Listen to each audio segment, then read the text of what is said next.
रक्त बीज राक्षस को मारने के लिए माँ जगतजननी जगदम्बा जगतधात्री माँ दुर्गा भवानी ने एक अपना एक स्वरूप धारण करा, जिससे कि वो जो रक्त गिरे पृथ्वी पर, जो रक्त भूमि पर गिर रहा है, उस रक्त अगर गिरेगा तो उससे फिर असुर उत्पन्न हो जाएगा। बार बार राक्षस उत्पन्न हो तो वो राक्षस का संहार करने के लिए माँ जगतजननी माँ कालरात्रि माता काली को प्रकट किया गया।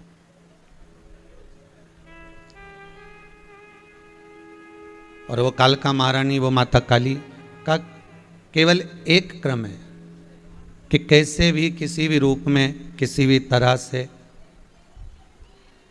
ये जो राक्षस रक्त से जो प्रकट हो रहे हैं, जो असुर रक्त से प्रकट हो रहे हैं, इन राक्षसों को रोक देना, इन राक्षसों को रोकना है। असुरों को रोकने के लिए माता अपना रूप लेकर आ जाती है। शिव महापुराण की कथा को आप अगर धारण करेंगे, शंकर के चरित्र को आप अपने जीवन में उतारेंगे, तो आपको ज्ञात होगा कि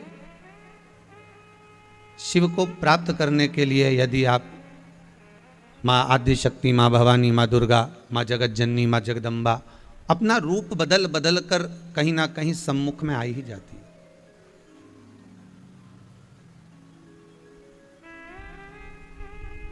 माता का स्वरूप,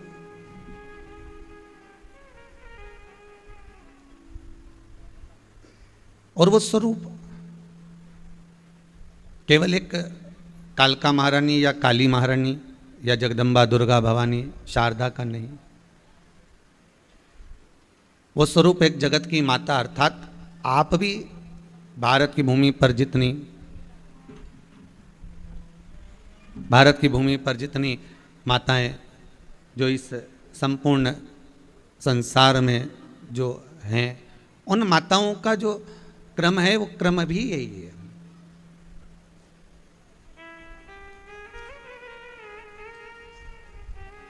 उन माताओं का जो क्रम कहा गया है वो क्रम भी यही है कि माता, अगर बेटा कहीं गलत मार्ग पर जा रहा है, हमारे बच्चे अगर गलत मार्ग पर जा रहे हैं, हमारे बच्चे गलत राह पर जा रहे हैं, तो उनको उस राह से निकाल कर श्रेष्ठ राह तक ले जाकर छोड़ देना, श्रेष्ठ राह तक ले जाकर पहुंचा देना, ये एक माता का क्रम होना चाहिए।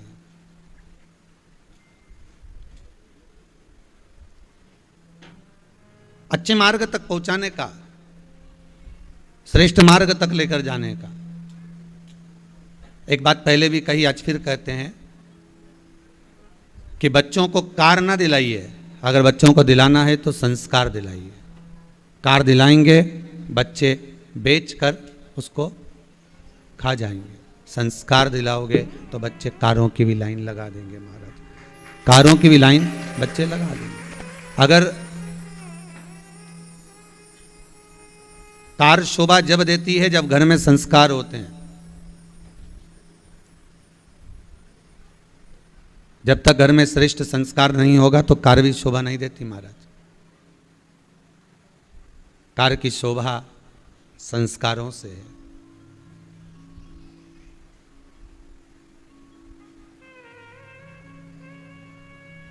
इस भारत की भूमि की जो शोभा है, इस भारत की भूमि की जो प्रधानता है, प्रथमता है, वो यहाँ के संस्कारों से है।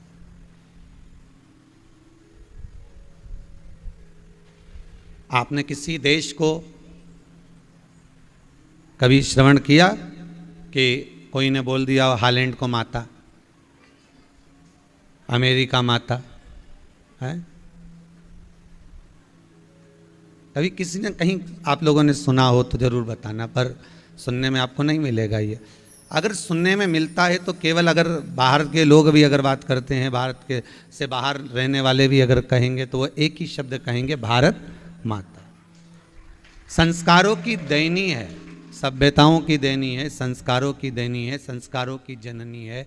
और जो सभ्यता संस्कार की देनी होती है, जो सभ्यता संस्कार की जननी होती है, उसी को माँ के नाम से संबोधन कहा जाता है, उसी को माता का संबोधन दिया जाता है।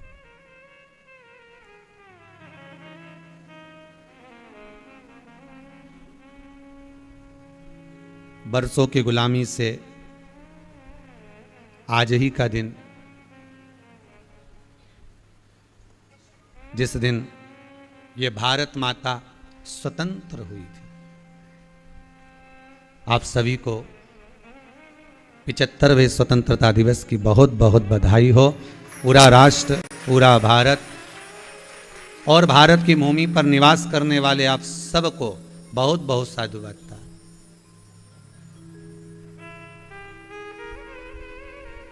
बस एक निवेदन रहेगा आज स्वतंत्रता दिवस के अवसर पर, जितने भी श्रोता भाई बहन, जितने भी भक्त इस पावन शिव महापुराण की कथा को श्रवण कर रहे हैं, शंकर के चरित्र को सुन रहे हैं, शंकर की कथा का अनुमोदन कर रहे हैं, शिव चरित्र को अपने भीतर उतार रहे हैं, उनसे मेरा केवल इतना सा निवेदन है कि शंकर की कथा तो सुनो और अपने जीवन में उतारो, मना नहीं है, पर शंकर की कथा के साथ में कुछ राष्ट्र, कुछ धर्म की रक्षा का भी भाव प्रकट करो।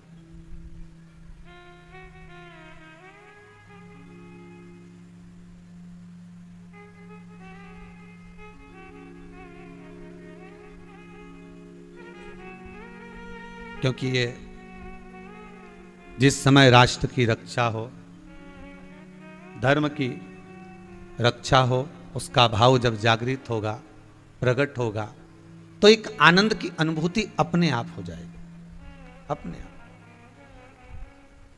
वो सुख अपने आप प्राप्त हो जाएगा। महाराज, इसलिए एक लाइन बड़ी सुंदर, जब देश में थी दिवाली वो मना रहे थे, जब देश में थी दिवाली वो खेल रहे थे होली, जब हम बैठे थे घरों में वो झेल रहे थे गोली।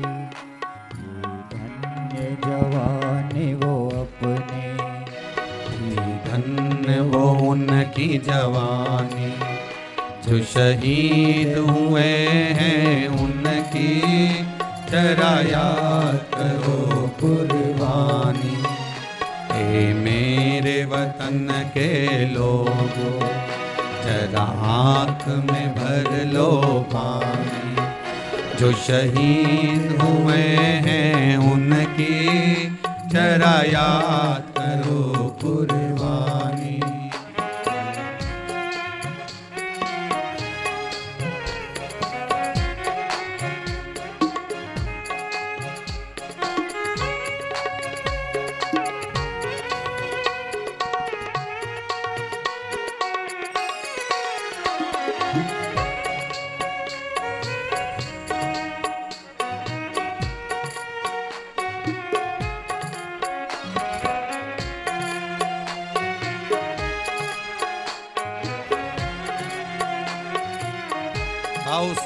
जितने भी घायल हुआ हिमालय, खतरे में पड़ी आजादी, जब तक थी सांस लड़े वो, जब तक थी सांस लड़े वो, फिर अपनी लाश बिछा दी, संगीन पे धर कर माथा, सो गए अमर बलिदानी, जो शहीद हुए हैं उनकी जरा याद करो कुर्बानी।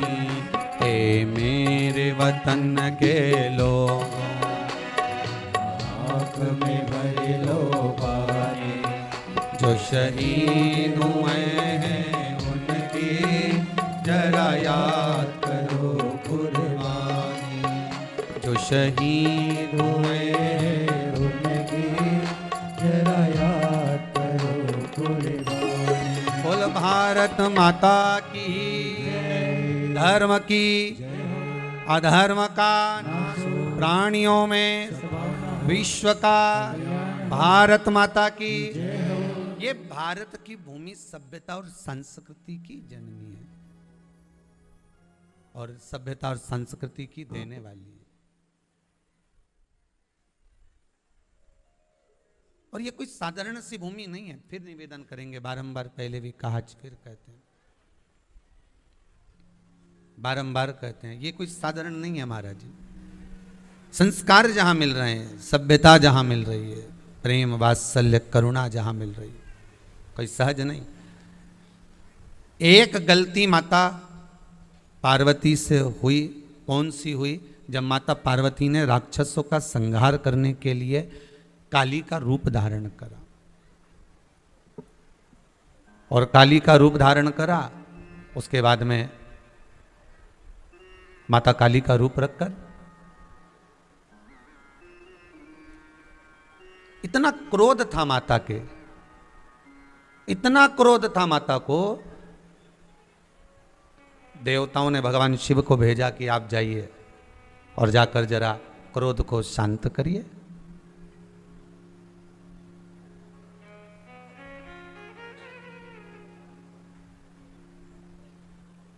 पिता को क्रोध आवे तो पत्नी कभी शांत नहीं कर सकती, बहुत सावधानी रखना पड़ेगी हो।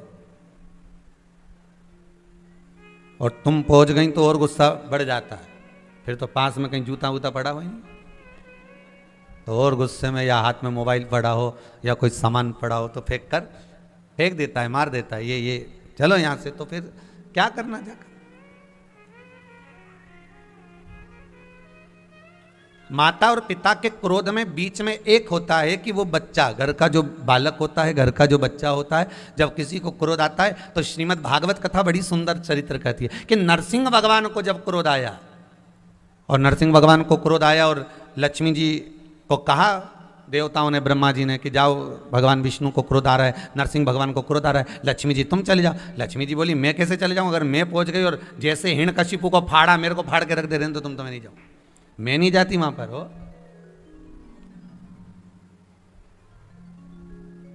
फिर लक्ष्मी जी ने कहा कि अगर क्रोध आ रहा है और कोई जाने वाला नहीं है मान लो, और कोई नहीं जा सकता है, तो एक काम करा जाए कि घर का जो बच्चा है उसको भेजा जाए। लक्ष्मी जी ने प्रहलाद को भेज दिया, और जैसे ही प्रहलाद भगवान नरसिंह के सामने पहुंचा, प्रहलाद जैसे ही नरसिंह भगवान की साक्षी में पहुंचा, तो इतने में तो भगवान विष्णु नरसिंह भगवान प्रहलाद को जिह्वा से चाटने लगे। इतने में लक्ष्मी जी पहुंच गई कि अब इनका क्रोध समाप्त हो गया होगा। बस यही चरित्र हमारा शास्त्र करा कि अगर क्रोध आ रहा है, पति को क्रोध आवे तो पत्नी सामने ना आवे, और पत्नी को क्रोध आवे तो पति सामने ना आवे। और दूसरा एक बात और याद रखो अपनी जिंदगी में, जिस बात के लिए एक बार क्रोध आया है उस बात को दोबारा ना करा जाए।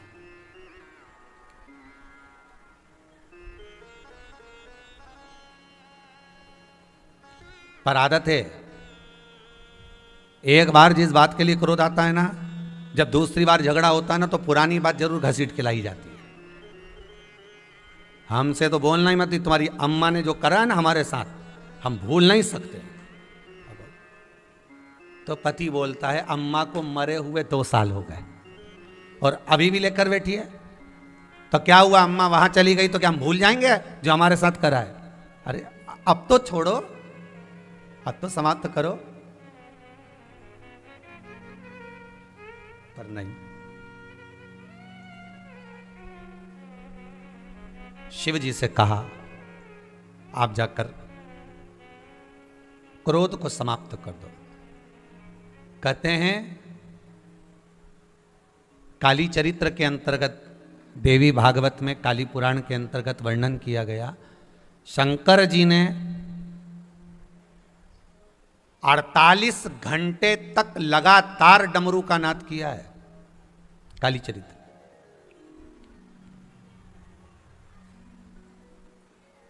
क्यों करा?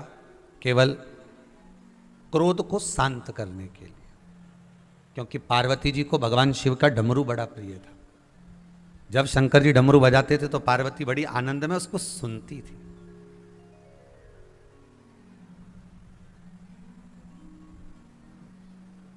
अब होता है कभी कभी पत्नी को क्रोध आवे तो पत्नी को जो प्रिय वस्तु हो कि इसको बाजार में से क्या क्या ला कर देना है, तो वो गुस्से में रहे तो तुम बाजार जाके कोई सामान थोड़ी ना ला सकते हो कि लेकर आ जाओगे कि मैं अभी आया, जलेबी इसको प्रिय, जलेबी लेकर आता हूँ, कि ये गुस्सा कर रही जब तक जलेबी ला कर दे देता हूँ। तो तुम्हारी जलेबी का इंतजार करेगी क्या वो?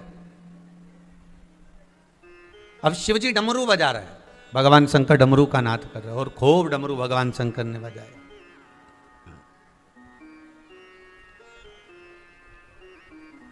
क्रोध शांत नहीं हुआ,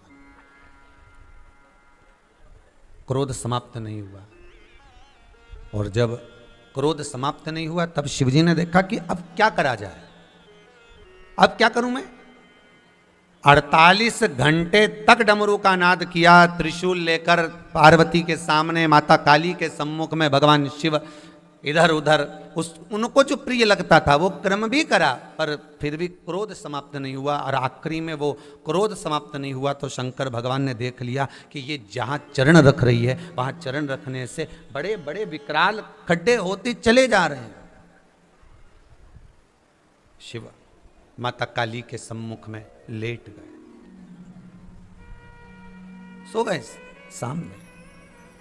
और जब सामने सोए, जैसे ही माता गुस्से में लाल होकर क्रोध कर रही थी और जो चरण माता ने रखा, रखते से ही माता की जिब्या बाहर निकल गई। मैंने ये क्या कर दिया।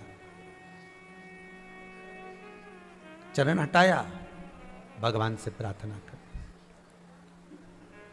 चरण हटा लिया।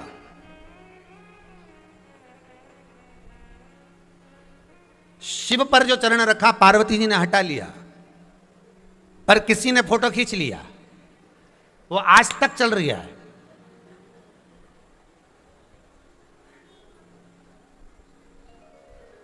पार्वती जी ने कितना कितना अच्छा काम किया, माता काली ने कितना अच्छा काम करा, दुर्गा भवानी ने कितने अच्छे अच्छे काम करे, कितने राक्षसों का संहार करा, कितना विद्या अध्ययन कराया, कितना दान दिया, कितना पुण्य करा, कितना भजन करा, कितना सत्कर्म करा, कितनी विनती करी। ये फोटो नहीं खींचे गए, पर जहां शंकर के ऊपर पांव रखा फोटो खींच गया।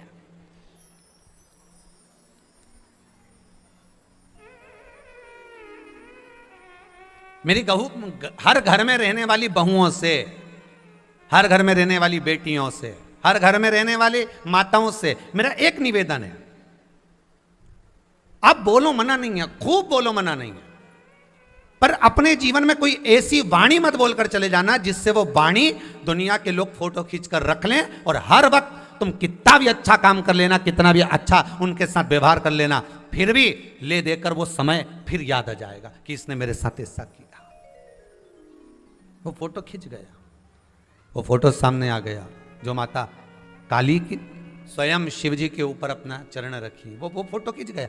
आप जीवन में कितना भी अच्छा कर लेना किसी के लिए, पत्नी को आप कितना भी अच्छा व्यवहार रखो, पति के साथ कितना भी अच्छा व्यवहार रखो, पर आप नाते रिश्ते कुटुंब कबीले, आप अपने कुटुंब अपने बुजुर्ग आदि आदि के साथ कितना भी अच्छा व्यवहार कर लो, अपने मित्रों के साथ, अपने सहेलियों के साथ, अपने सखाओं के साथ में आप कितना भी अच्छा व्यवहार कर लो, पर आपने जिंदगी भर खूब दिया और अगर एक बार आपने अगर कोई बेकार काम कर दिया तो फोटो खिंच गया, बस वो फोटो खिंच जाता। और वो फोटो खिंच गया फिर वो जीवन में उतर गया। वो एक्सरे मशीन है, वो अंदर से उतार लेती है। फिर वो उस फोटो का तुम कितना भी अच्छा कर लेना, कितना भी भला कर लेना, फिर उसका कोई महत्व नहीं।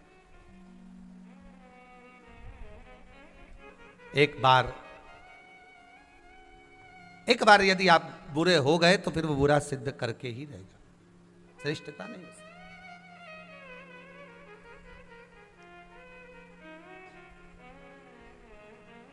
आज एक माता बड़ा सुंदर श्रृंगार कर कर गाय को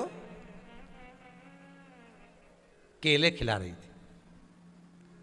अब गाय केला नहीं खाए,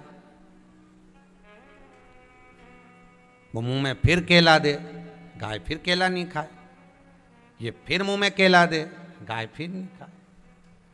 अब गाय इधर मुंडा करे इधर मुंडा करे और ये बढ़िया सिर पे पल्लू वल्लू लेके बढ़िया सज धज के बढ़िया खजूर वाली छोटी मोटी बना बुनू के और जोरदार आई और खूब वहीं रोड पे बढ़िया प्रेम से बाजार में जहाँ गाय खड़ी थी वहीं पर वहीं केला देती जा रही हो, वहीं केला दे रही, नहीं खाए। अब आधा घंटा हो गया, वो गाय परेशान हो गई और गाय परेशान हुई तो उस गाय ने इसको फिर मारने के लिए दौड़ी तो ये भागी। अब ये तो भाग गई। वो गाय के पास में एक बैल खड़ा था, नांदिया, और नांदिया ने, वो बैल ने गाय से पूछा, इतने प्रेम से वो तुझे केला खिला रही थी, क्यों नखरे कर रही थी, क्यों नहीं खा रही थी? गाय बोली, इसके दरवाजे पे रोज जाती हूँ, डंडा मार के भगा देती है, कभी रूखी रोटी तक नहीं देती। वो तो आज इसका जन्मदिन है इसलिए केला खिलाने आ गई थी।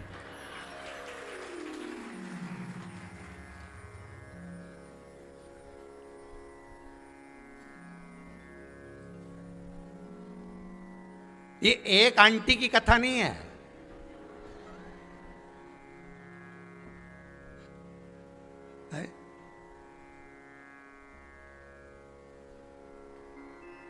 आज हमारी शादी की सालगिरह है, आज मैं गाय के एक रोटी खिलाऊंगी। आज मेरा जन्मदिन है, हॉस्पिटल में जाके मैं सारा मरीजों को केला बांटूंगी। ने 25 फोटो खिंचाई लिया। मरीज पलंग के ऊपर ये एक केला दे दिया, बेचारा मरीज मन में सोचा आज मेरे को पूरा ही मार डाला। अभी तक तो जिंदा भी था, एक केला दे के हमारी जिंदगी पूरी बर्बाद कर दी। फोटो खिंचवा के सब दूर फेसबुक पे डाल दिया कि हमने मरीज के केला दिया। अरे विदुरानी की कथा को याद कर लो। भगवान कृष्ण विदुरानी के घर पर आए थे, एक केला लेकर नहीं आई थी, 2 दर्जन केले उठा कर लाई थी।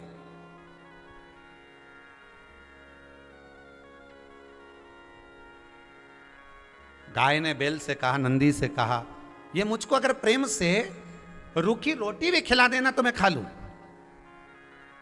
मैं इसके दरवाजे पर आकर अगर खड़ी होती हूं, ये मुझे रोटी ना भी देना चलेगा, पर मुझे डंडा मार के भगाए नहीं तो दुख होता है। और जब 16 श्राद्ध आते हैं तब मुझे रोटी देने के लिए ढूंढती फिरती है। जब इसका जन्मदिन आता है तो रोटी देने के लिए ढूंढती फिरती है।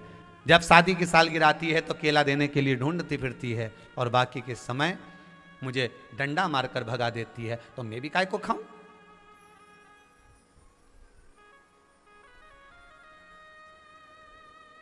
ये केवल खाने और ना खाने वाली बात नहीं है, ये तो स्वीकृति और ना स्वीकृति वाली बात है।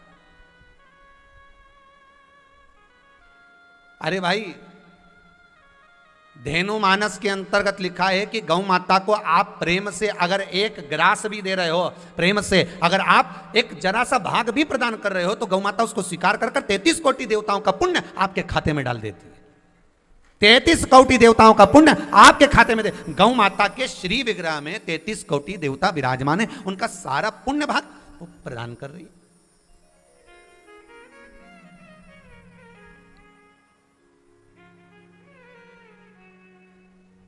तैतीस कोटि देवताओं का पुण्य।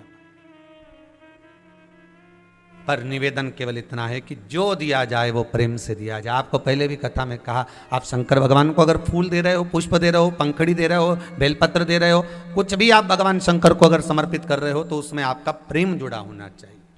निर्मल मन सो मोहि प्रेम दीजिए।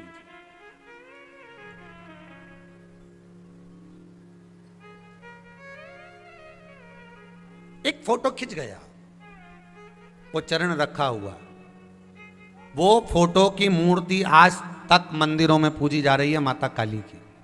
शंकर जी सोए हैं, माता का चरण रखा हुआ है, माँ का जिभ्या बाहर है, माँ जगत धात्री, माँ दुर्गा, माँ भवानी, माँ काली सम्मुख देख रहे।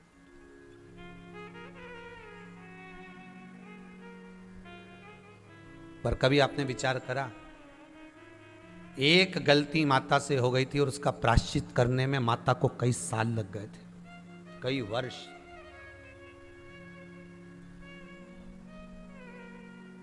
नई नई बहू शादी कर कर जब आती है ना घर के अंदर, वो जान नहीं पाती है, वो क्रोध में आकर, गुस्से में आकर, चिड़चिड़ कर कर, अपने मायके का स्मरण कर कर, अपने पिता का मान सम्मान जानकर वो मुख से अपशब्द तो कह देती है, थोड़ा क्रोध भी कर देती है, थोड़ा आड़ा टेढ़ा भी बोल देती है, पर उसको ये अंदाजा नहीं होता कि एक बार अगर फोटो खिंच गया तो ना जाने कितने साल तक प्रायश्चित करना पड़ेगा, तो भी प्रायश्चित नहीं हो पाता।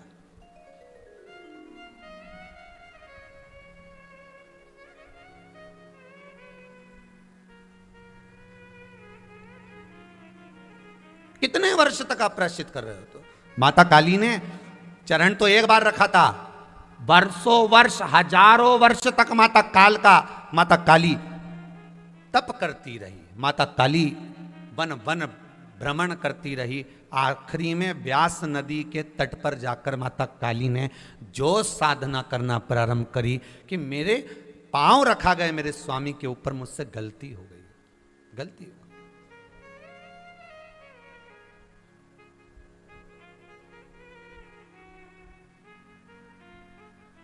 चरण रखा गया।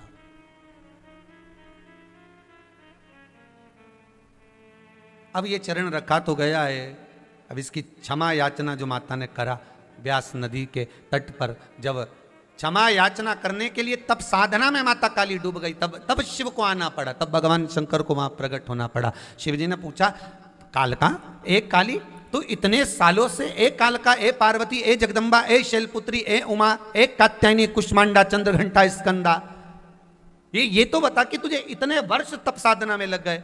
पार्वती जी बोली, माता कालका बोली कि प्रभु बस आपकी तो बाट थी, आपका ही तो इंतजार था, गलती मैंने जिसके लिए करी है उससे क्षमा चाहिए मुझे। लड़ाई करी पति से, फोन करके सुना रही मायके में, मम्मी ऐसा हो गया, मम्मी वैसा हो गया। गलती पति से, तो फिर क्षमा किससे मांगना चाहिए? अरे जम के तो बोलो पति से ही मांगना है ना, और पति से गलती हो गई तो क्षमा मांग लो, क्या क्या दिक्कत है भाई? अगर पुत्र से पिता के प्रति गलती हुई है तो पुत्र क्षमा मांग ले पिता से।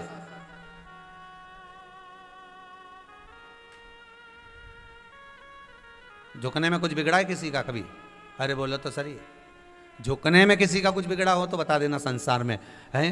वो बाबा रामदेव जी रोज सुबह टीवी पर 5 बजे से बस यही तो सिखाते हैं कि झुक लो, कहीं इधर कहीं उधर, बस झुक लोगे तो ये शरीर भी ठीक बना रहेगा। और अगर इस संसार सागर में छोटे बनकर झुककर जितने चलोगे तो संसार में उन्नति की ओर बढ़ते चलोगे। आप झुको तो सही, प्रेम से, करुणा से, वात्सल्यता से, स्नेह से, थोड़ी सी नम्रता होना चाहिए, थोड़ी सी करुणा अपने भीतर होना चाहिए।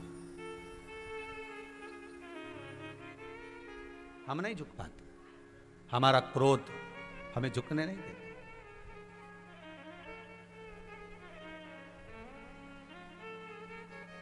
पार्वती मैया, माँ जगत जननी, माँ जगत धात्री, माँ दुर्गा भवानी, आद्य शक्ति माँ कालका, व्यास नदी के घाट पर बैठकर, व्यास नदी के तट पर बैठकर जब तप साधना में डूबी, तब शिव का आगमन हुआ। शंकर भगवान ने आकर पूछा, क्या बात है कालका, क्या हो गया तुमको? माता पार्वती जी कहती हैं कि मेरा चरण आपकी छाती पर रखा गया, आपके ऊपर रखा गया, उसका मुझे बहुत दुख है, उसका मुझे बहुत गम है, बहुत दुख है।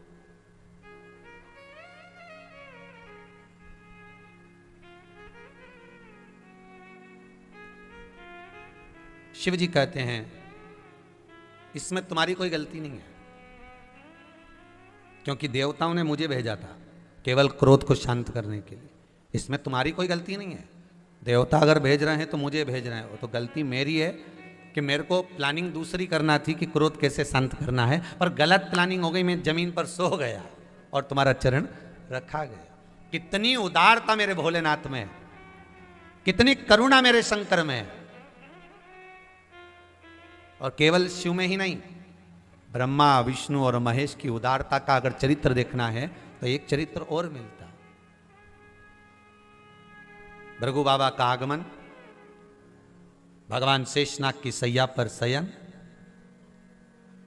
लक्ष्मी जी चरण दबा रही हैं, उठे नहीं नारायण, भृगु बाबा ने चरण का प्रहार कर दिया, भगवान की छाती पर लग गया।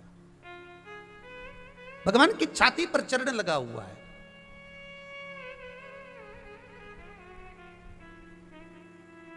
भगवान विष्णु उठे, लक्ष्मी जरा दौड़ कर जाइए, जल्दी से चंदन का कटोरा लाइए,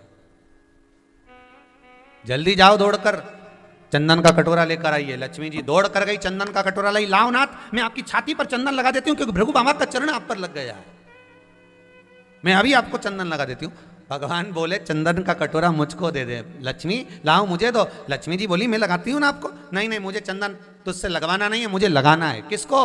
रघु ऋषि को बिठाया शेषनाग की सैया पर, भगवान उनके चरण में चंदन लगा रहे हैं। लक्ष्मी जी बोलती हैं, प्रभु चोट आपको लगी होगी क्योंकि लात आपको मारी है। भगवान कहते हैं, मेरे हृदय में तो भक्त विराजमान है और आज भक्त ही मेरे द्वार पर खड़ा हुआ है, तो चोट किसी दूसरे को नहीं लगी, जो भक्त दिल में बैठा था उसी भक्त को चोट लगी है, इसलिए चंदन उस भक्त को लगाया जा। जो मेरे हृदय चित्त में बैठा हुआ है, जो मेरे मन में बैठा हुआ है, संत, साधु, सन्यासी, तपस्वी, साधक, उपासक, ये जितने मेरे हृदय में बैठे हुए, चोट इनको लगी है।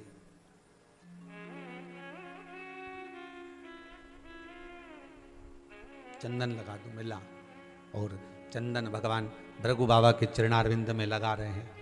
भृगु बाबा के मन में आया कि बताओ चंदन और मुझे लगा रहे हैं और छाती में इनको लगी है। भगवान ने भी कह दिया मैं वर देता हूं। भृगु बाबा बोले नारायण तुम्हारी छाती पर जो चोट लगी है मेरे चरण का चिन्ह कभी नहीं मिटेगा, वो रहेगा, वो रहेगा। और जब तक मेरे स्वरूप में चरण का चिन्ह है, चरण का चिन्ह,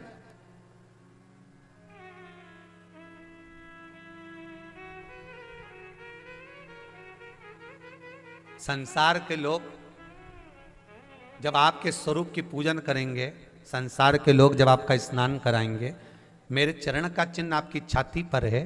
जब आपका स्नान होगा तो मेरे चरण का भी स्नान होगा। आपके घर में लड्डू गोपाल हैं सबके यहाँ? जितने लोग आस्था पर कथा सुन रहे हो, जितने लोग फेसबुक यूट्यूब पर कथा सुन रहे हो, कुबेरेश्वर बाबा की इस धरा से कथा सुन रहे हो, आपके घर में लड्डू गोपाल होंगे तो लड्डू गोपाल की अगर स्वरूप देखेंगे कपड़े हटाकर तो भगवान का चरण का चिन्ह उनकी छाती पर आपको नजर आएगा। प्रत्येक ठाकुर जी के, प्रत्येक राम जी, प्रत्येक कृष्ण जी, अर्थात जितने ठाकुर का स्वरूप होता है, भगवान विष्णु की जिस मूर्ति का आप दर्शन करेंगे उनकी छाती पर तुम्हें चरण का चिन्ह मिलेगा, वक्षस्थल पर चरण मिलेगा। तो भगवान भृगु ने कह दिया आपकी छाती पर मेरा चरण का चिन्ह रहेगा। दुनिया के लोग जब आपका स्नान कराएंगे तो आपके तो स्नान का जल उनको प्राप्त होगा, पर मेरे चरणारविंद का जल जब उनको प्राप्त होगा तो उनके हृदय में भक्ति का संचार होगा और नारायण का दर्शन होगा। भक्ति का संचार के लिए मैंने ये चरण का चिन्ह आपकी छाती पर, आपके वक्षस्थल पर आपको दे दिया। ये चरण का चिन्ह मैंने आपको दिया, ये चरणारविंद का चिन्ह आपको प्रदान कर दिया।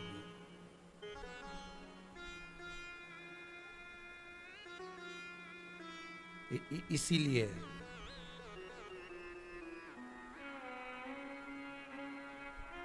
भगवान के चरणों की रज, भगवान के चरणों का जो सुख है वो सुख गलती तुम्हारी नहीं है पार्वती, गलती तुम्हारी नहीं है पार्वती, गलती तो हमारी है जो हम जमीन पर सो गए, हम मोबाइल रख दिया साइड में, ठीक है। अब तुम्हारा इतना महंगा मोबाइल 10,000 का, 5,000 का, 20,000 का, 25,000 का, छोटा सा बच्चा खेल रहा है। समझना एक छोटी सी बात, बहुत ध्यान से उतारना अपने जीवन में। छोटा सा बच्चा खेल रहा है और खेलते खेलते उसने लात रख दी उस मोबाइल पर और उसका कैमरा फूट गया, टूट गया। और बहू छोटे से बच्चे को झाड़ू से झूड़ रही हो, खूब मार रही हो, इतने में सास दौड़ कर आ जा, सास दौड़ कर आकर के क्या हुआ, क्या मेरे मोबाइल पे चढ़ गई, उसका कैमरा खराब कर दिया। 10,000 का मोबाइल, 50,000 का, 25,000 का, 30,000 का मोबाइल। तो सास क्या बोलेगी, कहां रखा था, यहां। अब बहू को बुरा नहीं लगना चाहिए। सास बोलेगी यहां रखा ही काय को था, वो टेबल थी, तो वो टेबल थी, सोफा था, कुर्सी थी, पलंग था, कहीं एकांत में रखती, संभाल कर रखती। ध्यान तुम्हारा नहीं, तुमने रख दिया बीच में, और बच्चे तो बच्चे चढ़ गए उसके ऊपर। तो यहां शिव कहते हैं, शंकर कह रहे हैं इसमें तुम्हारा दोष नहीं, इसमें दोष मेरा है जो मैं भूमि पर सोया। हमें दोष किसी पर आरोपित नहीं करना कि दोष उसका, दोष अपना। दुनिया के बहुत कम लोग होते हैं जो अपना दोष स्वीकार करते हैं।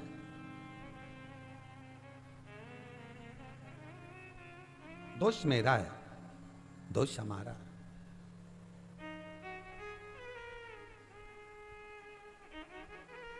और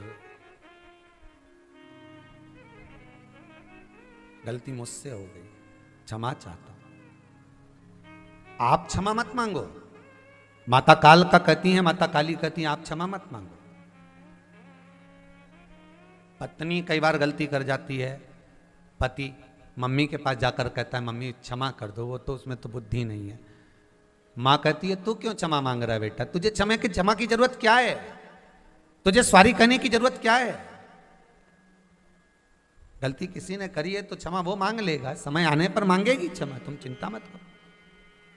पर शिव पुराण कहती है, शंकर कह रहे हैं कि गलती में नहीं नहीं नहीं नहीं स्वामी, पार्वती जी कह रही हैं, माता काल का कह रही, माता काली कह रही है कि गलती मुझसे हो गई। बस यही जीवन की एक बहुत सुंदर गाड़ी है, बहुत सुंदर रास्ता, बहुत सुंदर मार्ग है। जीवन का सबसे सुंदर चरित्र अगर कोई है तो ये काली और शिव की कथा है कि शंकर कह रहे हैं गलती मुझसे हुई है, पार्वती जी कह रही हैं गलती मुझसे हुई है। अर्थात दोनों समझने को तैयार हो गए कि गलती तो हुई है, उसको संवार लिया जाए और संवारने के बाद आगे जीवन में फिर उसको उतारा ना जाए, उस गलती को फिर सुधार कर चलना, उस गलती को फिर संवार कर चलना।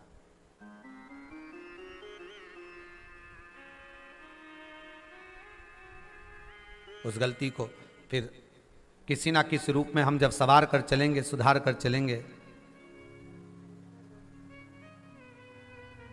तो वो गलती संवरेगी, सुधरेगी।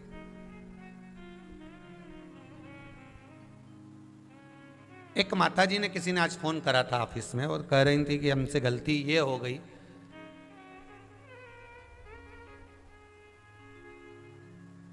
कि हम शंकर जी के मंदिर में जाते थे और शंकर जी के मंदिर का ही पानी भरकर, शंकर जी के मंदिर का ही कलश उठाकर, शंकर जी का ही वहीं का लोटा उठाकर शिव जी को चढ़ाते थे। और हमने आज पहली बार कथा में सुना महाराज जी की, उन्हें कहीं अभी तक नहीं सुना होगा, तो पहली बार कथा में सुना कि शंकर जी के ऊपर पानी घर का ले जाकर चढ़ाना चाहिए, पर हमने तो वहाँ का पानी उठाकर चढ़ा दिया। तो उसमें हमने बहुत दोष करा है, बहुत गलती करी, तो क्षमा क्या हो सकती, उसके लिए क्षमा क्या, उसके लिए याचना क्या? शिव महापुराण की कथा कहती है आपने बस दिल से कह दिया ना शंकर के पास जाकर कि अब गलती हो गई, अब नहीं होगी, यही क्षमा।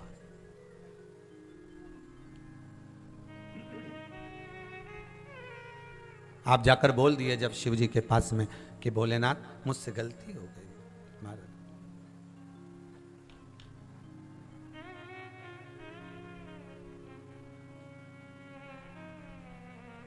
बस इस मन को समझा लेना, सवार लेना, सुधार लेना, यही गलती है।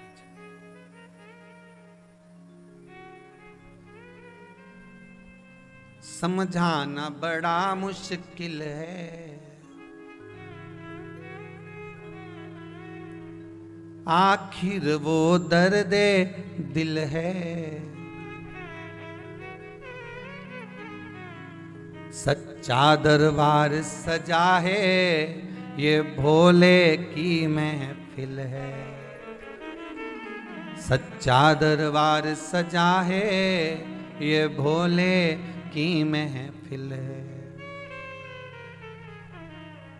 नैनों को भोले बाबा का, नैनों को भोले बाबा का दीदार चाहिए।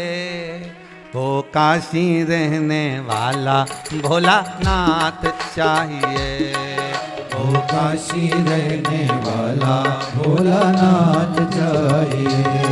वो काशी रहने वाला भोलानाथ चाहिए। वो काशी रहने वाला भोलानाथ चाहिए। मेरे इस पगले दिल को, मेरे इस पगले दिल को, मेरे इस पगले दिल को, मेरे इस पगले दिल को आधार चाहिए। वो काशी रहने वाला भोलानाथ चाहिए। वो काशी रहने वाला भोलानाथ चाहिए। वो काशी रहने वाला भोलानाथ चाहिए। वो काशी रहने वाला भोलानाथ चाहिए। आओ उसे दोनों हाथों से ताली से बजाते हैं। इसकी आवाज बढ़ाओ, उनकी डाउन करते हुए इसकी बढ़ाइए। आओ उसे दोनों हाथों से।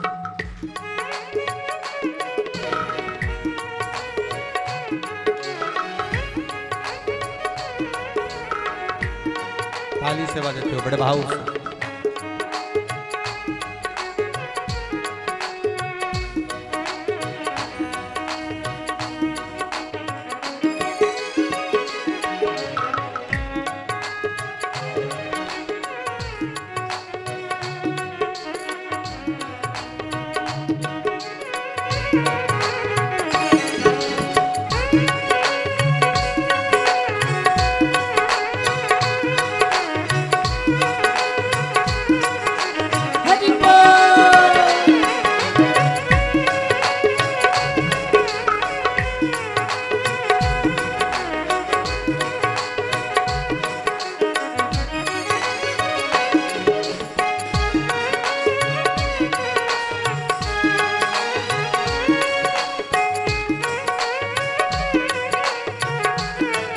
भाव से ताली से देते हुए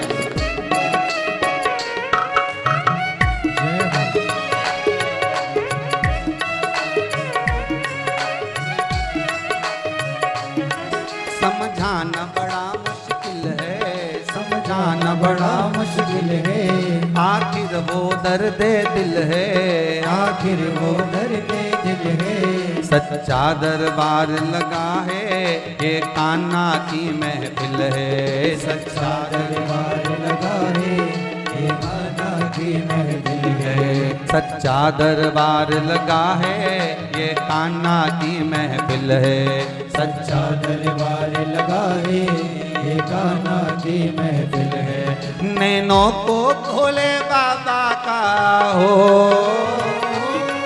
नैनों को डमरू वाले का दीदार चाहिए, वो काशी रहने वाला भोलानाथ चाहिए, वो काशी रहने वाला भोलानाथ चाहिए, वो काशी रहने वाला भोलानाथ चाहिए, वो काशी रहने वाला भोलानाथ चाहिए। नैनों को भोले बाबा का हो, नैनों को भोले बाबा का दीदार चाहिए, वो वाला भोलानाथ चाहिए, वो काशी रहने वाला भोलानाथ चाहिए, वो काशी रहने वाला भोलानाथ चाहिए, वो काशी रहने वाला भोलानाथ चाहिए। जय हो।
कुछ कमी ना अरमानों की, कुछ कमी ना अरमानों की, तेरे इन दीवानों की, तेरे इन दीवानों की, मुझको मदहोश बनाए एक कतार तेरे नैनों की, मुझको मदहोश बनाए दिल नाच उठे वो,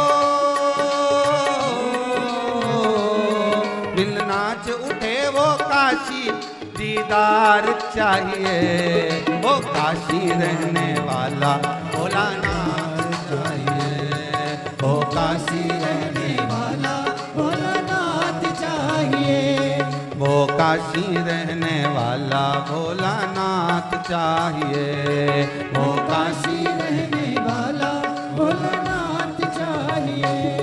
नैनों को डमरू वाले का, नैनों को डमरू वाले का दीदार चाहिए, वो काशी रहने वाला भोलानाथ चाहिए, वो काशी रहने वाला भोलानाथ चाहिए, वो काशी रहने वाला भोलानाथ चाहिए, वो काशी रहने वाला भोलानाथ चाहिए, वो काशी रहने वाला भोलानाथ चाहिए, वो काशी रहने वाला भोलानाथ चाहिए। हर हर महा भगवान शिव की कथा कर रही है। ओगड़दानी त्रिकालदर्शी कैलाशी शिव का चरित्र कह रहा है।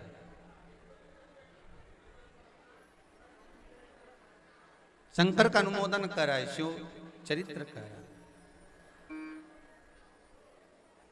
महाराज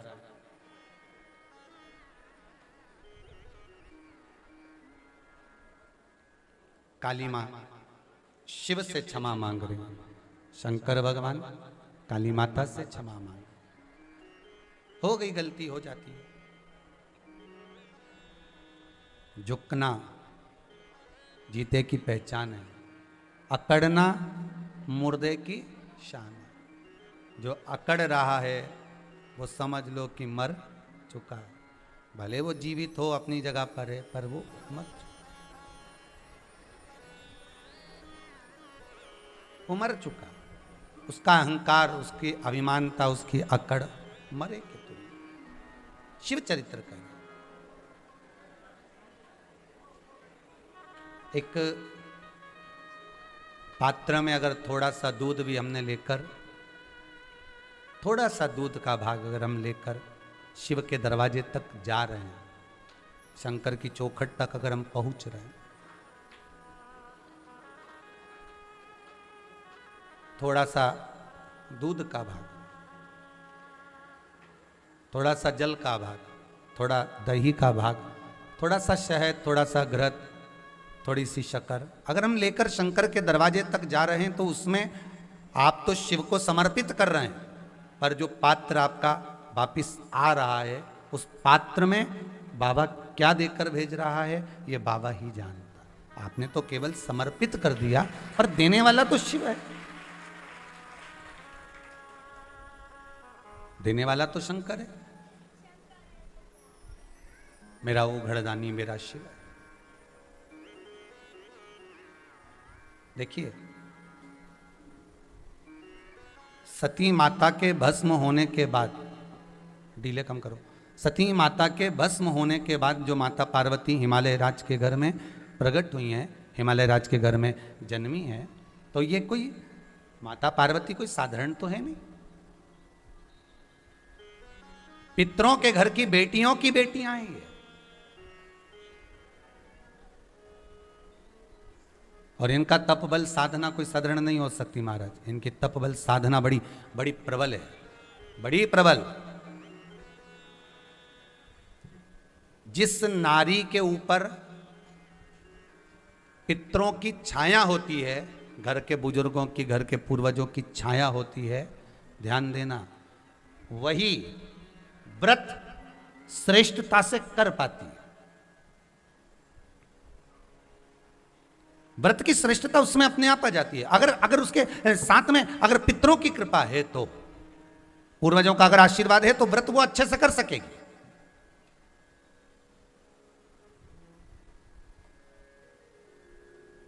और सहज भाषा में समझ लीजिए, बहुत अच्छे से समझना इस बात को, कि मान लो, एक सरल भाषा में आप और अच्छे से समझिए उसको, बहुत अच्छे से, कि जिस व्रत के दिन आपका उपास है, सोमवार का, मंगलवार का, बुधवार का, गुरुवार का, तीज का, चतुर्थी का, पंचमी का, छठ का, किसी का भी अगर आपका व्रत है, और उस व्रत वाले दिन यदि आपको क्रोध आ रहा है, व्रत वाले दिन अगर आपकी प्रवृत्ति चिड़चिड़ी हो रही है, क्रोध आ रहा है, अपशब्द निकल रहे हैं, और रोना आ रहा है, क्रोध आ रहा है, बहुत सारे परेशानी उसी दिन तुम्हारे सामने आ रही है, समझ लेना कि तुम्हारे घर के पितृ भूखे जरूर है, अन्न भाग मांग रहे हैं। एक बात पहले भी कही थी, शायद आपको ध्यान में होगा, रात्रि को सोने के बाद, विश्राम के बाद, एक बार कहा था, आप लोगों को याद होगा, कि सोने के बाद में 2 घंटे के अंदर अगर आपकी नींद खुलती है, और खुलने के बाद यदि आपको भूख लग रही है, प्यास लग रही है, तो समझ लेना कि आपके पितर, आपके पूर्वज भूखे हैं, अन्न का भाग मांग रहे हैं, पानी पीने को मांग रहे हैं। उससे नहीं समझ सकते तो व्रत से समझो।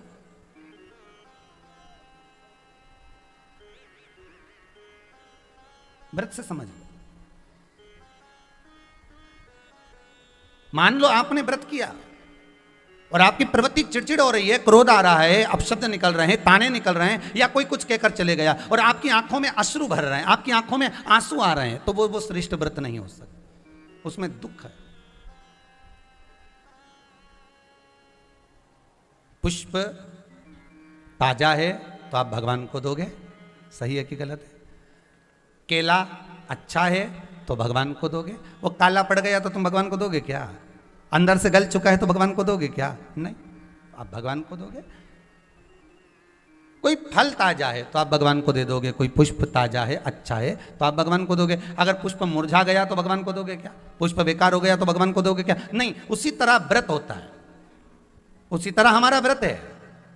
जिस व्रत में हमको क्रोध आ रहा है, जिस व्रत में हम चिड़चिड़े हो रहे हैं, जिस व्रत में हम अपशब्द कर रहे हैं, जिस व्रत में हमको रोना आ रहा है, जिस व्रत में हम किसी की बात का ठेस हमको पहुंच रहा है और हम क्रोधित हो गए, हम रो दिए, हम चिड़चिड़ हो गए, समझ लेना वो फूल मुरझा चुका है, वो व्रत तुम्हारा बेकार हो चुका है, उसको भगवान स्वीकार नहीं करेगा। और जिस व्रत में आपके चेहरे पर प्रसन्नता, हम इस व्यासपीठ से कहना चाहेंगे कि जितने भी यजमान यहाँ कथा करवाने आते हैं, जितने भी यजमान यहाँ पहुँचते हैं या ऑनलाइन वहीं से बैठकर पूजन कर कर कथा करवाते हैं, हम उनको भी कहते हैं कि 7 दिन की आपकी शिव महापुराण की कथा है, 5 दिन की आपकी शिव महापुराण की कथा है, 9 दिन की आपकी शिव महापुराण की कथा है। शंकर की कथा, चाहे भागवत कथा हो, चाहे रामायण कथा हो, रामचरितमानस हो, चाहे गीता हो, जिस पुराण को आप बचवा रहे हो, जिस पुराण को आप करवा रहे हो, जो करवाने वाला होता है उसके चेहरे पर स्माइल होना चाहिए, प्रसन्नता होना चाहिए। क्यों? क्योंकि इस पुराण को आप अकेले नहीं सुन रहे, इस पुराण को आपके पितृलोक में विराजमान पितृ पूर्वज भी श्रवण कर रहे हैं। जितनी आपकी चेहरे पर प्रसन्नता होगी उतनी आपके पूर्वज भर भर कर आशीर्वाद देंगे। 7 दिन तक, जब तक आप कथा का रसस्वादन कर रहे हो, कथा श्रवण कर रहे हो, 7 दिन तक आपके चेहरे पर अगर प्रसन्नता है तो पूर्वजों का आशीर्वाद आप पर बना हुआ है, आप पर बना हुआ है।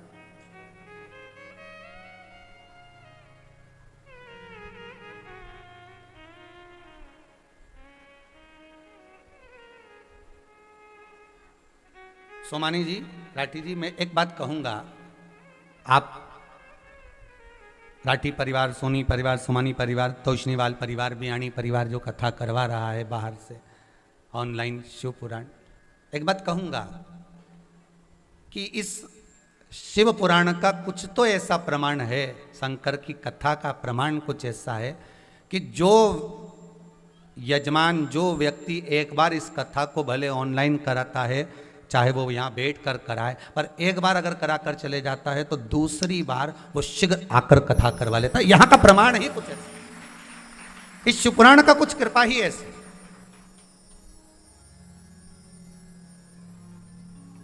और जितने करवा कर गए सबके नंबर लाइन में लगे हुए हैं। आप ऑफिस में पूछेंगे तो सबके नंबर लगे वापिस कि हमको भले 22 की 21 की नहीं मिले तो 22 की दो, 22 की नहीं मिले तो 23 की दो, 23 की नहीं मिले तो 24 की दो, पर नंबर सबके लगे हुए बाप।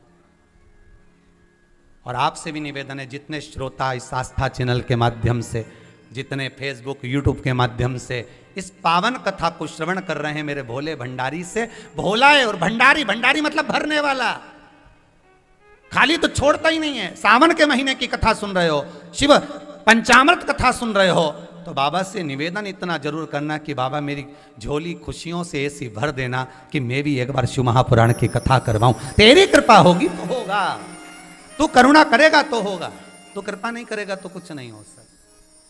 कि झोली ही मेरी तंग है, तेरे यहाँ कमी नहीं, बस पात्रता अच्छी होगी, पात्र अच्छा होगा, बर्तन अच्छा होगा, अगर धुला हुआ होगा तो भगवान को भी देने में आनंद आएगा। आप बर्तन को अच्छा रखोगे तो आप ये मन को अच्छा रखोगे तो भगवान देने में पीछे नहीं हटता, खूब देता, खूब।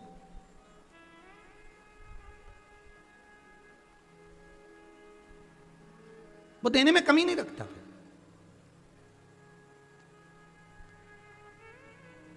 जिस व्रत में आपकी आंख में आंसू आ गए, जिस व्रत में आप रो रहे हो, जिस अनुष्ठान में आपकी आंख में आंसू भरे हुए हैं, जिस अनुष्ठान में आप रो रहे हो, आपकी चित्तवृत्ति में सुख का अनुभव नहीं है, तो बाबा कहता है फिर उसका आनंद नहीं।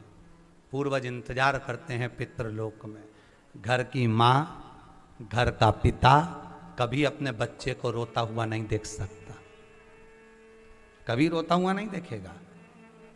बहू अपशब्द भी कह देती है ना, तो भी सास दूसरी बहू से कहती है जा उसको चाय दे कर आ। तो दूसरी बहू कहती है माँ अभी तो झगड़ा करके गई आपसे, अभी आड़ा टेढ़ा बोल रही थी और चाय पहुंचा रही हो। पागल है, उसमें तो अक्कल नहीं है, तू तो समझदार है ना, चाय दे क्या, जा चाय दे। तो इतना बोल रही थी वो, तो मैं तो कुछ खाऊंगी नहीं, भले नहीं खाए अपना काम है ना, तो चाय दे करा जा। सास अगर रोटी खाने भी बैठती है ना, बहू से झगड़ा भी हो जाता ना, तो भी उसको रोटी नहीं भाती, वो कहती है जा पहले उसको पूछ ले उसने खाया कि नहीं खाया। और अगर सास खा भी लेगी तो कह देगी उसको भी दे, बोल देना कि खाना खा ले। वो नहीं खा रही तो एक काम कर उसके कमरे में दिया, जा दिया। ये माँ होती है, ये पिता होता है। गलती हो गई ना तेरे से बेटा, थोड़ी सी गलती हुई है ना, तो चिंता मत कर, जा हो गया ना, हो जान दे, देखा जाएगा, तू जा संभाल, आगे जाके वापस फैक्ट्री संभाल, वापस काम संभाल, वापस दुकान संभाल, हम देख लेंगे, जाओ तुम जाओ। पिता माता, बच्चे दुखी हैं तो माता पिता दुखी हैं। शिव महापुराण का सबसे सुंदर संवाद यही है कि आप जिस दिन व्रत करें, जिस दिन आप उद्यापन करें, जिस दिन आप व्रत रखें, जिस दिन आप भगवान की आराधना में डूबे हुए हैं, शंकर की कथा 3 घंटे अगर आप श्रवण कर रहे हैं तो 3 घंटे आपकी चित्त वृत्ति में कहीं ना कहीं कोई क्लेश नहीं होना चाहिए। वो देवता कहते हैं कि मैं वर देने के लिए बैठा हूं, पात्र अगर साफ है तो मैं भर दूंगा, इतना भर दूंगा कि बटोरा नहीं जाएगा। और वो देता है, इतना दे देता है कि बटोरा नहीं जाएगा, उनकी कृपा।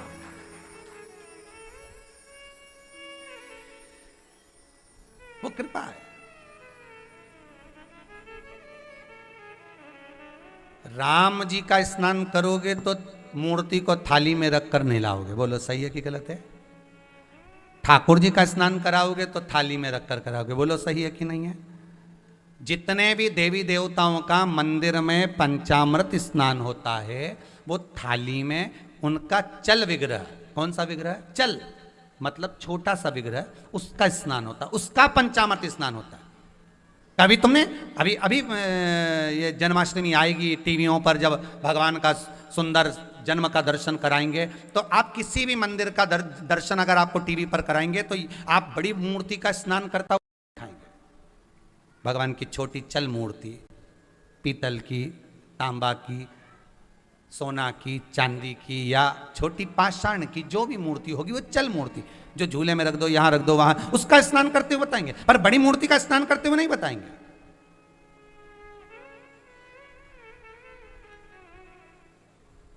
अगर बड़े स्वरूप का दर्शन करते हुए, पंचामृत स्नान कराते हुए, बड़े स्वरूप का अगर स्नान कराते हुए बताएंगे तो 2 का बताएंगे, एक मेरे देव अधिदेव महादेव, और दूसरे नंबर पर अगर आपको दर्शन कराएंगे तो मेरे जतिपुरा में विराजमान गोवर्धन नाथ जी का दर्शन बता देंगे, वहां दर्शन आपको करा दिया जाएगा कि यहाँ दूध चढ़ रहा है, यहाँ पंचामृत स्नान हो रहा है। शंकर जी का, महाकाल का दर्शन आपको दिखा देंगे, काशी का दिखा देंगे, सोमनाथ का दिखा देंगे कि जल चढ़ रहा है, दूध चढ़ रहा है, दही चढ़ रहा है, पंचामृत चढ़ रहा है, ये दर्शन तो आपको करा देंगे। ये आप दर्शन आप ऑनलाइन भी कर सकते हो, लाइव भी कर सकते हो।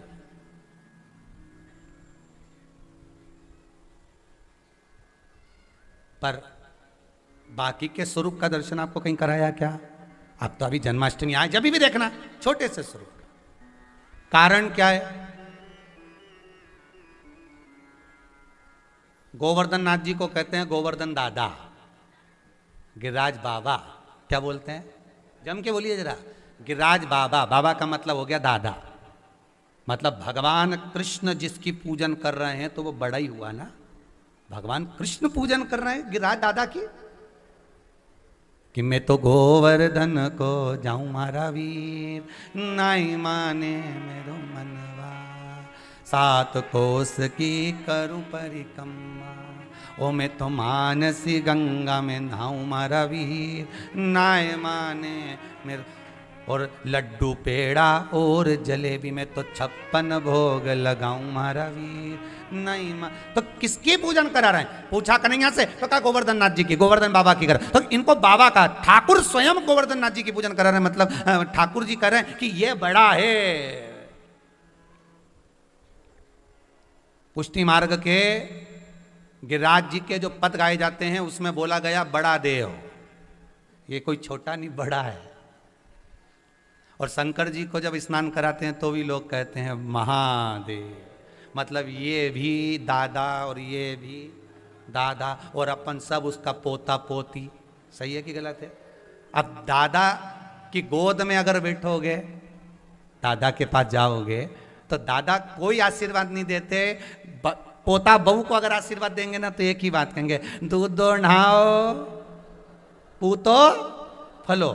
तो दो ही देवता ऐसे हैं जो यही आशीर्वाद देते हैं, दूध दो नहाओ पूतो फलो। शंकर जी के पास में जाओगे, दूध चढ़ाओगे तो थोड़ा छींटा तो तुम्हारे ऊपर आएगा ही। वो दूध पांव की पास रेले से नीचे से जो बनाया गया है सामने जलाधारी, उससे निकल कर जा रहा है, गिरने के बाद वो दूध जा रहा है, और उस दूध का छींटा, ना जाने कितने लोग आ रहे हैं, पानी चढ़ा रहे, दूध चढ़ा रहा है, उसका छींटा अपने शरीर पर आ रहा है। गिरिराज बाबा को दूध चढ़ाओगे तो वो भी अपने कपड़े पर आता है, क्योंकि दोनों बाबा एक ही आशीर्वाद देते हैं, दूधो नहाओ पूतो फलो। पर शंकर जी को भी मालूम है, गोवर्धन नाथ जी को भी मालूम है, 40 रुपए लीटर के दूध से ये नहाएगी तो नहीं। ये तो मालूम है उनको भी कि ये 40 रुपए लीटर का दूध, 60 रुपए लीटर का दूध, ये घर जाके के दूध में नहाओगे नहीं। तो भगवान गोवर्धन नाथ जी ने अपने ही दूध में तुमको नहला दिया, शंकर भगवान ने अपने ही दूध में तुमको नहला दिया कि दूधो नहाओ और घर जाके पूतो फलो। ये वर शिव दे रहे हैं, ये वर गोवर्धन नाथ जी दे रहे हैं कि दूधो नहाओ, जम के तो बोलो पूतो फलो।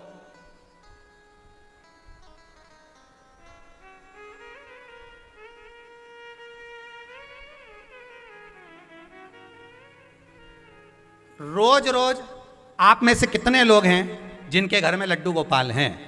आप रोज रोज क्या लड्डू गोपाल का दूध से स्नान कराते हो? रोज रोज पंचामृत स्नान कराते हो? नहीं। पर शंकर भगवान अगर आपके घर में विराजमान है तो मन में आ जाता है थोड़ा सा दूध चढ़ा दूं, थोड़ा सा निकाल देना कटोरी में। अभी तपाना मती, तपाए ना तो थोड़ा सा दूध कटोरी में निकाल देना। शंकर जी के लिए तुम्हारे पास हर सोमवार हर मन में आ जाता है कि चलो शिव जी को दूध चढ़ा दूं। पर कभी तुमने सोचा कि शनि महाराज की मूर्ति है, इसके निभा दूं, पितृ देवता की मूर्ति, इसको दूध में रोज नहा दूं? नहीं, उनको कभी कभी, पर इनको रोज रोज। भाव जागृत हो रहा,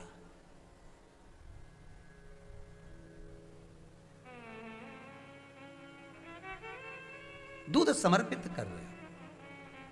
कितना सुंदर कहा है लिंग पुराण के अंतर्गत, शंकर जी पर अगर थोड़ा सा भी दूध समर्पित किया जाता है, चढ़ाया जाता है, उस दूध का फल खाली नहीं जाता, उसके 4 हिस्से शंकर जी पे चढ़ते ही हो जाते हैं। कितने हिस्से होते हैं? 4। जो दूध आपने शंकर जी पे चढ़ाया, शिव जी पे चढ़ाते ही वास्तु के देवता कौन है? देवाधिदेव महादेव। सबसे पहली वास्तु पूजन कौन से देवता ने करी थी?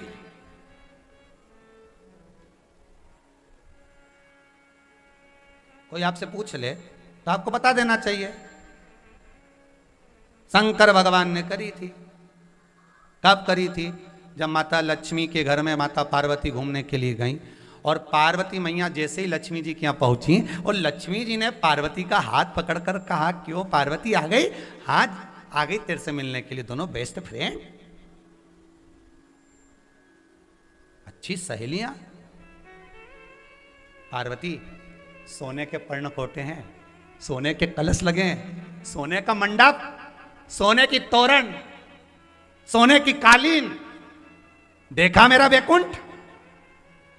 और एक तेरा पति गुफा में